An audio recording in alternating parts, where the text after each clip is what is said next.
Hi friends, చూస్తున్నారు కదా వీడియోలో అయితే మా అబ్బాయి పెళ్ళని మీరు పెట్టాం కదా, మా మరిది గారి కొడుకు పెళ్ళండి. ఇంకా ఫస్ట్ అయితే తోరణపాకులు కట్టారు, కానీ నేను ఆ వీడియో మాత్రం లేట్గా అప్లోడ్ చేస్తున్నాను.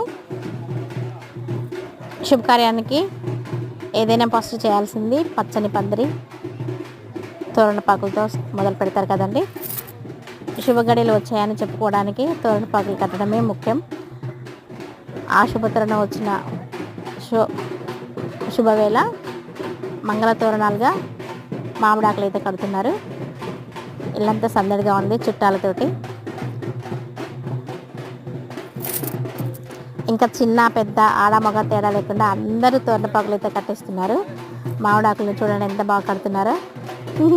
నేనని పోటీ పడుతున్నారు. మా ఇళ్ళల్లో ఏది జరిగినా అంతే అండి. మా ఫ్యామిలీ అంతా కలిసికట్టుగా ఉంటాము.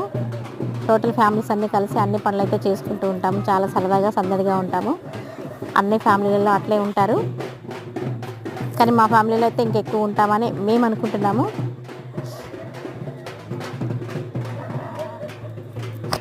మా పెళ్ళి కొడుకు అయితే ఎక్కడ ఉన్నాడు, కనపడట్లేదు, ఎక్కడ ఉన్నట్టున్నాడు. తోరణపాకులు కట్టడం మాత్రం కంప్లీట్ అయినట్టే అండి.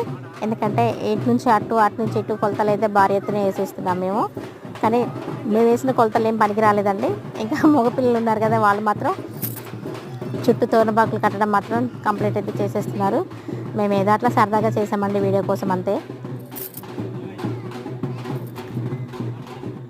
మా సరదా వీడియోలు మీకోసం అయితే పంపిస్తున్నానండి. మీకు కూడా నచ్చినట్టయితే లైక్ చేయండి, షేర్ చేయండి. మీ ఇళ్ళల్లో తోరణపాకులు కట్టడం ఎలా ఉంటుందనేది ఒక కామెంట్ అయితే చేయండి ఫ్రెండ్స్. మా సరదా సన్నివేశాలు చూసి మీరు నవ్వుకుంటే అది కూడా నాకు కామెంట్ రూపంలో తెలియజేయండి. ఓకేనా ఫ్రెండ్స్, బాయ్. మరొక వీడియోలో మళ్ళీ కలుద్దాం.